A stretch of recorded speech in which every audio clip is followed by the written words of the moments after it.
La partie magazine à présent de notre édition et j'ai le plaisir de m'entretenir avec l'essayiste et philosophe français Raphaël Antoven. Raphaël Antoven, bonsoir. Merci d'être avec nous. On vous a demandé de parler sur notre antenne parce qu'il y a quelque temps vous avez sorti un petit livre qui s'intitule Lettre au pluriel à un ami arabe, Lettre à un ami arabe.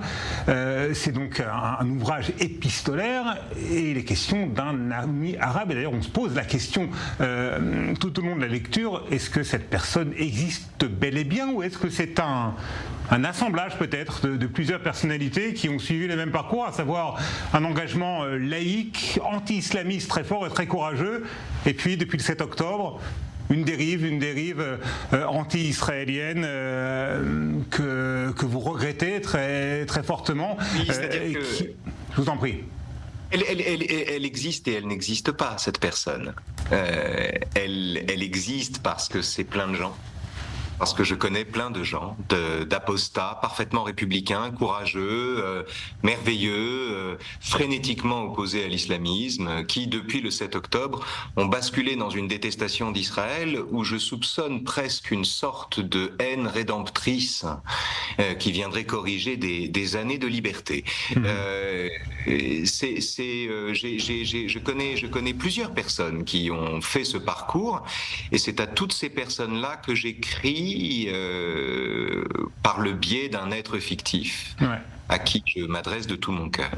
Si vous voulez, les destinataires existent suffisamment pour qu'en m'adressant à un être fictif qui les rassemble tous, je lui parle quand même de tout mon cœur. On pense beaucoup à la lecture de livres à Zineb El Razoui. Bon, c'est une femme, vous vous adressez à un homme, mais il y a beaucoup de points communs tout de même. Pardon ? Il y a beaucoup de points communs entre ce personnage qui existe réellement, à savoir Zineb El Razoui, et cet homme. Il y a des points communs avec Zineb, il y a des points communs avec d'autres. Vraiment, je pense sincèrement, le jeu n'est pas tant de savoir de qui je parle que de savoir ce que j'essaie de lui dire, puisqu'en réalité, je ne parle pas qu'à une personne. Je parle à une foule de gens. Et je ne veux pas m'enfermer dans la désignation d'un destinataire spécifique. Donc il s'agit d'un phénomène, pas d'une personne en particulier, mais d'un phénomène que vous avez constaté. Oui, c'est un phénomène très intéressant. C'est une façon très intéressante d'être attaché viscéralement à la République, de tenir la République et la France pour une planche de salut. Et dans le même temps, comme on se rachète peut-être, comme on se refait une vertu, je ne sais pas, depuis le 7 octobre, de considérer qu'Israël concentre la totalité du vice de la planète et accomplit un génocide ou bien pratique un apartheid. Des lettres, la structure épistolaire permet de revenir librement sur ces mots-là, par exemple, en expliquant dans quelle mesure ils n'ont aucun sens appliqué à l'État d'Israël. Mais, si vous voulez, ce qui eût été un peu didactique si ça avait pris la forme d'un essai, me paraît plus charnel ici et illustré par quantité de conversations.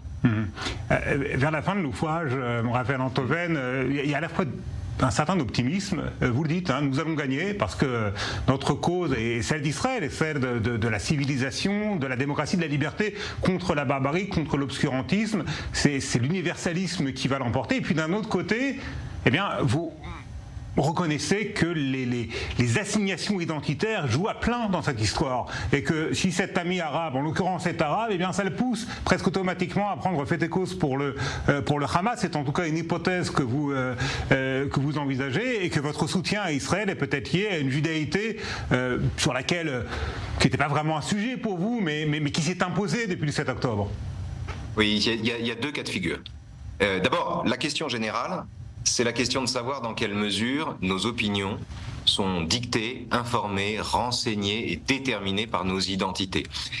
Et qu'en est-il de nos identités quand on a l'un et l'autre une façon très souple d'être lui arabe et moi juif, lui musulman et moi juif. Lui c'est un apostat qui organise des apéros saucissons pinards sur des plages marocaines pendant le Ramadan, et moi en l'occurrence, enfin le narrateur, je suis un juif inobservant qui ne fait ni Shabbat ni rien du tout d'une façon générale.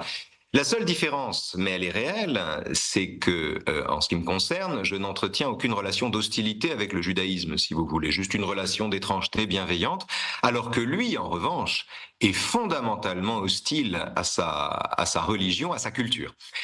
Parce que l'apostasie dans l'islam est un trajet beaucoup plus complexe que dans les autres monothéismes.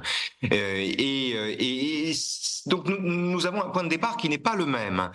Mais au-delà de ce point de départ, il y a la question de savoir, comment dire, si c'est mon judaïsme qui me fait soutenir Israël, et si c'est son identité arabe qui le rend pro-palestinien ou pro-Hamas en l'occurrence. Et je veux penser que non. Mais je me dois d'envisager la possibilité que ce soit effectivement le cas. Voilà, que dans la vie, comme dit Bergson, on décide et c'est seulement après qu'on délibère.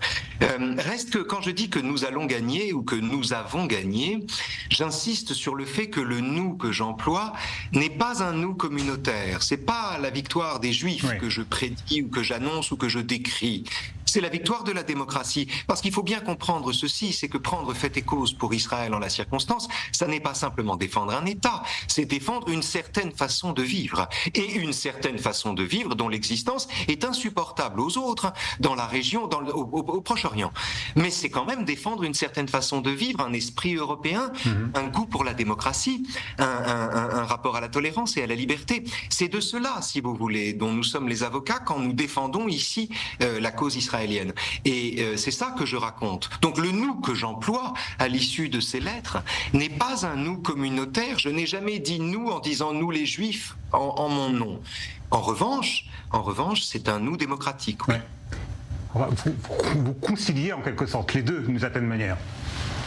Je crois. Peut-être pas consciemment. C'est-à-dire, vous savez, j'ai toujours été fasciné par la trajectoire de Raymond Aron, qui pendant très longtemps, qui à l'école se découvre lui-même, découvre son propre judaïsme parce qu'il avait un prof d'histoire anti-Dreyfusard qui le traite un jour de sale youpin. Et Aron entend cette insulte, il connaissait même pas le mot, il rentre chez lui, il demande à son père ce que ça signifie, son père lui explique qu'ils sont juifs, et Aron découvre à 14 ans qu'il est juif, et il le découvre par la haine que ça lui vaut. Et 50 ans plus tard, en 1967, Raymond Aron reçoit le doctorat honoris causa de l'université de Tel Aviv et il dit à ce moment-là que rien au monde n'aurait fait plus plaisir à son père et qu'en somme, la disparition d'Israël lui ôterait toute raison de vivre. Et c'est une façon tout à fait différente d'être juif. Cet homme s'est découvert deux façons d'être juif. La première, elle n'échappe à personne, si vous voulez, c'est être juif par la haine ou par la détestation irrationnelle que cela vous vaut. La seconde, c'est être juif par le sentiment d'une appartenance, d'un lien particulier, que sais-je.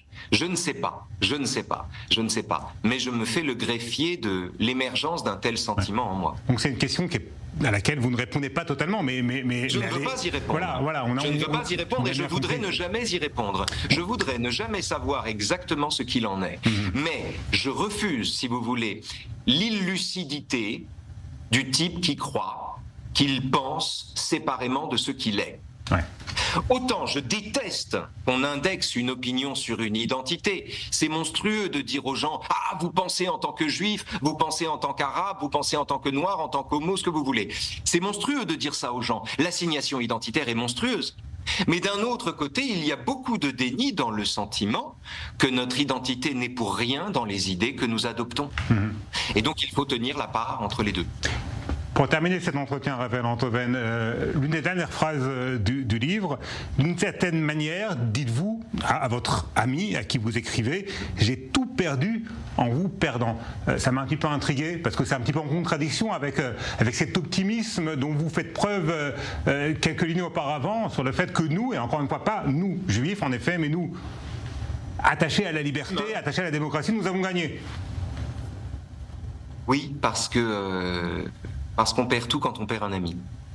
Parce que l'amitié est une forme d'amour qui ne s'épuise pas, qui ne se fatigue pas, qui s'entretient et qui se raffine avec le temps. C'est-à-dire que alors que les amoureux, par exemple, prennent l'habitude l'un de l'autre et finissent par ne plus s'épargner leurs odeurs ou leurs opinions, les amis, au contraire, peuvent, à mesure que l'amitié s'avance et se précise, gagner en raffinement. Il y a comme ça des amis qui sont passés du tutoiement au vouvoiement. Et donc perdre un ami, c'est perdre ça. Ouais. C'est perdre ça, c'est perdre une forme d'amour qui ne s'épuise pas, donc c'est une désolation. Mais c'est aussi la fin de la possibilité du dialogue, de l'échange que vous regrettez dans ce livre. Malheureusement. Oui, c'est-à-dire que j'ai longtemps cru que les conditions du dialogue, si les gens n'arrivaient pas à se parler, c'est uniquement parce que les conditions du dialogue n'étaient pas réunies. Qu'en somme, il fallait que quand on était d'un côté, on se fasse temporairement l'avocat de l'autre côté et inversement, de manière à donner à l'autre suffisamment de concessions pour qu'un dialogue soit possible. Je crois depuis le 7 octobre qu'une telle chose est une utopie.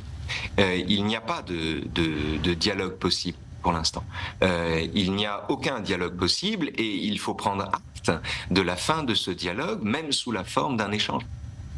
Raphaël Enthoven, merci encore une fois d'avoir bien voulu répondre à nos questions sur i24news. Je rappelle que votre livre s'intitule Lettre à un ami arabe. Il est paru aux éditions de l'Observatoire en version électronique.